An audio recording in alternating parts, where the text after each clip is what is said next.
નમસ્કાર બાળકો, માં શારદાને પ્રણામ. ચલો આજે ટેક્સ્ટ બુક શીખીએ. વિદ્યુતભારો અને ક્ષેત્રો, એનસીઈઆરટી ટેક્સ્ટ, સોલ્વ એક્ઝામ્પલ 1.6 કરીશું. આપણે ગઈકાલે પેન્ટાગોન શીખ્યા હતા, યાદ હોય તો પંચકોણ, હે ને?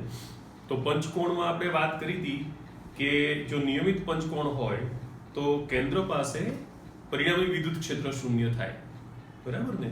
જો બધી જગ્યાએ વિદ્યુતભારો મૂકીએ તો ત્રિકોણમાં પણ એવું થાય, બરાબર? તો ત્રિકોણ માટે સાબિત કરીએ. પંચકોણ માટે આપણે ગઈકાલે સ્વીકાર્યું હતું, ઓકે?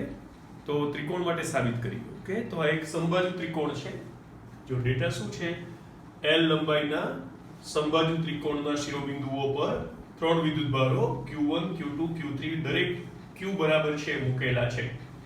ત્રિકોણના મધ્ય કેન્દ્ર પર મૂકેલા કેપિટલ Q કે જેનું ચિહ્ન સ્મોલ q જેવું જ છે પર લાગતું બળ કેટલું હશે?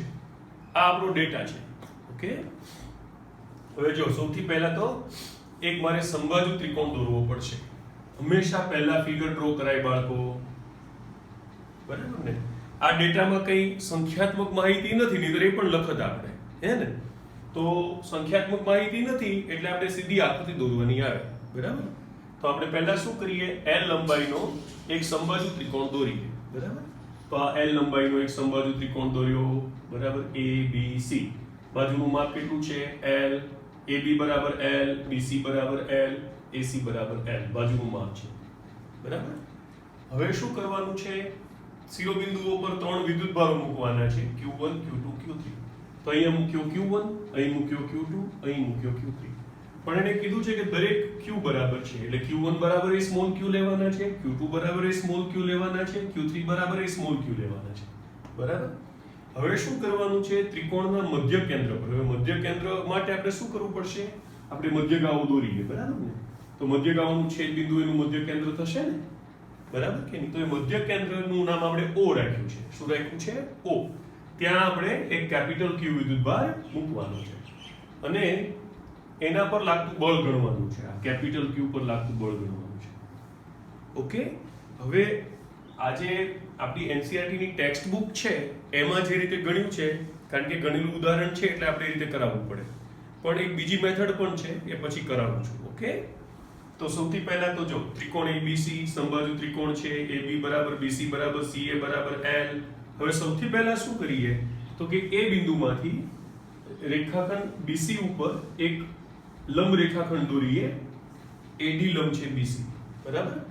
તો હવે જુઓ તો તમને ખ્યાલ હોય તો સમબાજુ ત્રિકોણ હોય તો એ સમકોણ પણ હોય, એટલે આ બધા એંગલ 60-60 ના હોય, બરાબર કે નહીં? તો આ અડધો એંગલ કેટલો થાય? 30.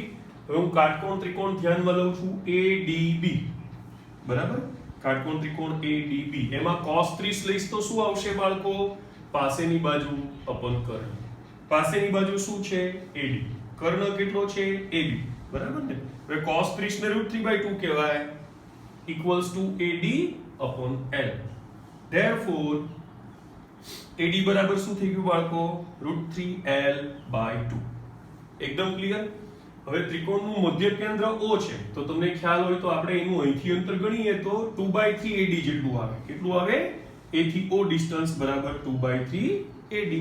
Therefore A થી O distance equals to 2/3 AD ની વેલ્યુ મૂકી, √3/2L, બરાબર ને? તો 2 કેન્સલ થઈ ગયા, √3 / 3 એટલે 1/√3 આવશે, એટલે કુલ આવ્યું L/√3, બરાબર? હવે જેટલું અંતર AO હોય એટલું જ અંતર BO હોય એટલું જ અંતર CO હોય. સમમિતિ પરથી, સમમિતિ એટલે બધું સરખું છે ને, એના પરથી ખ્યાલ આવ્યો? સમબાજુ ત્રિકોણ છે એટલે. હવે શું કરીએ? સૌથી પહેલા અહીંયા જે વિદ્યુતભાર મૂક્યો છે એના પર આના વડે લાગતું બળ ગણીએ. એને F/O/A કહેવાય. શું કહેવાય?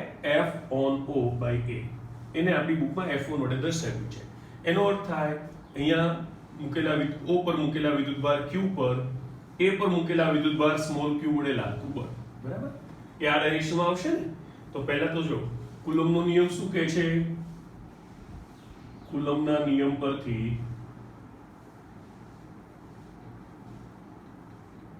FOA બરાબર શું થાય? તો કે પહેલા આપણું મૂલ્ય લખી નાખીએ કે Q1 એટલે કેપિટલ Q છે, Q2 એટલે સ્મોલ q છે અપોન આ અંતરનો સ્ક્વેર એટલે AO નો સ્ક્વેર અને આ દિશામાંનો એકમ સદિશ.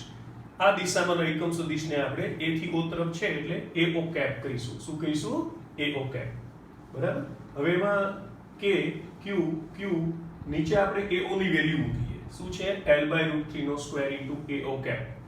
તો આ √3 નો સ્ક્વેર શું થશે? 3 ઉપર ગયો એટલે 3KQQ upon L square into AO cap. Okay, એટલે F1 મળી ગયું આપણને બાળકો. બરાબર? હવે F2 આ રહ્યું એનું નામ આપણે રાખશું FOB. ઓકે, એટલે શું? O પર મૂકેલા વિદ્યુતભાર કેપિટલ Q પર B પર મૂકેલા વિદ્યુતભાર સ્મોલ q વડે લાગતું બળ. બરાબર? હવે એની કિંમત મૂકીએ તો K capital Q small q upon BO square into આ ડાયરેક્શનને આપણે BO કેપ કહીએ. બરાબર? પાછી BO ની વેલ્યુ મૂકી દઈએ. એ પણ L/√3 છે. એનો સ્ક્વેર કરવાનો એટલે √3 નો સ્ક્વેર 3 થી ઉપર જશે ને એટલે 3KQQ upon L square into BO cap. થઈ ગયું? હવે શું કરીએ? FOC શોધીએ. એટલે O પર મૂકેલા વિદ્યુતભાર કેપિટલ Q પર C પર મૂકેલા વિદ્યુતભાર સ્મોલ q વડે લાગતું બળ. એને આપણે F3 કહીએ. ઓકે, તો એનું સૂત્ર શું થશે? K capital Q small q upon CO square into આ દિશામાંનો એકમ સદિશ એને CO કેપ કહેવાય. બરાબર? Equals to K capital Q small q upon હવે આને L/√3 કહી દઈએ. બરાબર ને? CO બરાબર એનો સ્ક્વેર ઇન્ટુ CO કેપ. બરાબર? એટલે આ √3 નો સ્ક્વેર ઉપર ગયો એટલે પાછું થઈ ગયું 3KQQ upon L square into CO cap. હવે આવી ગયા સંપાતપણાનો સિદ્ધાંત. આ જે સૂત્ર છે તે શેના પરથી છે? સંપાતપણાના સિદ્ધાંત પરથી. સંપાતપણાનો સિદ્ધાંત શું હતો બાળકો?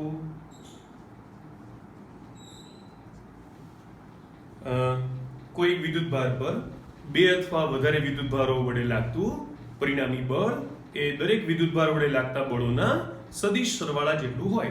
માટે અહીંયા મૂકેલા વિદ્યુતભાર પર લાગતું પરિણામી બળ FO એ આ ત્રણના F1 F2 અને F3 ના સદિશ સરવાળા જેટલું થાય. બરાબર? હવે આપણે કામ કરીએ. પહેલા F2 અને F3 નો સરવાળો કરી નાખીએ. આ F2 છે, આ F3 છે. તો સબાજો બનાવીશું તો આ F2 અને F3 નો પરિણામી સદિશ આવ્યો. એનું નામ આપણે રાખ્યું F ડેશ. બરાબર? તો હવે શું થઈ જશે? જો હવે F ડેશ છે ને એ માઇનસ ઓફ F1 છે એકચ્યુઅલી. જો F dash actually minus of F1 છે. હું તમને સમજાવું કેવી રીતે. આ F ડેશ નું મૂલ્ય છે ને બાળકો, આપણી પાસે સૂત્ર શું છે? તમને યાદ હોય તો પરિણામી સદિશનું સૂત્ર હતું square root of a square plus b square plus 2ab cos theta. આવું સૂત્ર હતું ને. એના પરથી F ડેશ એ F2 અને F3 નો પરિણામી સદિશ છે ને, તો સ્ક્વેર રૂટ ઓફ F2 નો સ્ક્વેર પ્લસ F3 નો square plus 2F2 F3 cos 60. આવું થયું ને બાળકો? ઇક્વલ્સ ટુ કે F2 અને F3 વચ્ચેનો એંગલ કેટલો થશે? 120. F2 અને F3 વચ્ચેનો એંગલ થશે 120. એટલે હવે કેટલા થઈ ગયા? જો સ્ક્વેર રૂટ ઓફ હવે F2 ની કિંમત આપણને આવડે છે કે પછી મૂકીએ. ચલો ને F2 square plus F3 square plus 2F2 F3 અને cos 120 એટલે -1/2. એટલે આ 2 કેન્સલ થઈ ગયા. બરાબર ને? હવે F2 બરાબર F3 કિંમતની દ્રષ્ટિએ એનું નામ આપણે એટલે બધે F2 મૂકી દઈએ તો અને એની કિંમત F1 જેટલી પણ છે એટલે અહીંયા F1 મૂકી દઈએ તો F ડેશ બરાબર કેટલા થશે મૂલ્યની દ્રષ્ટિએ? Square root of F1 square plus F1 square minus આ 2 ઉડી ગયા હતા F1 ઇન્ટુ F1 એટલે F1 સ્ક્વેર. ખ્યાલ આવ્યો? એટલે F ડેશ ની કિંમત આવી F1 પણ દિશા વિરુદ્ધ છે. બરાબર કે નહીં? એટલે આપણે શું કરવું પડશે?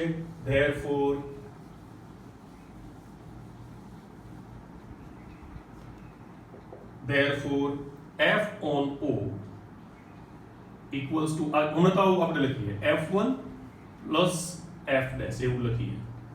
હવે ટેક્સ્ટમાં આ દિશામાં એકમ સદિશને r કેપ કીધું છે. ઓકે, એ વેક્ટર AO કેપ એ OA કેપ છે, OA કેપ એને r કેપ કીધો છે ટેક્સ્ટમાં. બરાબર? તો આપણે એને એ રીતે લખીએ તો આવું લખાય FO બરાબર. હવે F1 કેટલા થશે બાળકો? આપણું જે સૂત્ર હતું એ મૂકી દેવાનું 3kq upon l square into, હવે આની દિશા AO કેપ છે એટલે માઇનસ r કેપ કેવી પડશે, બરાબર, f1 ને બદલે, એટલે પ્લસ f ડેશ ને બદલે આવું જ આવશે 3kq upon l square into plus r cap equals to 3kq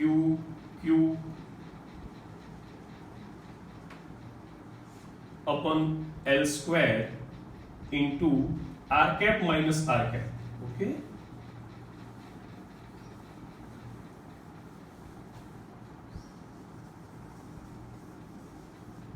Into minus r cap plus r cap. એટલે આ શૂન્ય સદિશ થઈ ગયો ને, એટલે તમારો જવાબ આવ્યો વેક્ટર 0. એકમ લખવું હોય તો લખાય,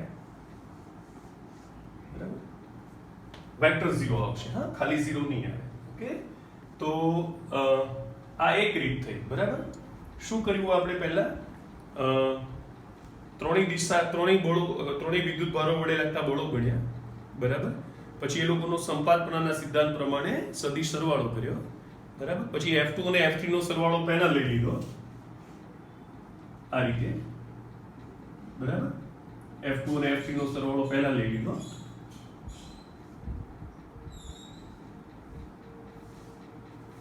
આ રીતે, અને F1 ની બરાબર નીચે એટલો જ હતો, બરાબર. એટલે આમ પરિણામી બળ કેટલું થઈ ગયું? 0.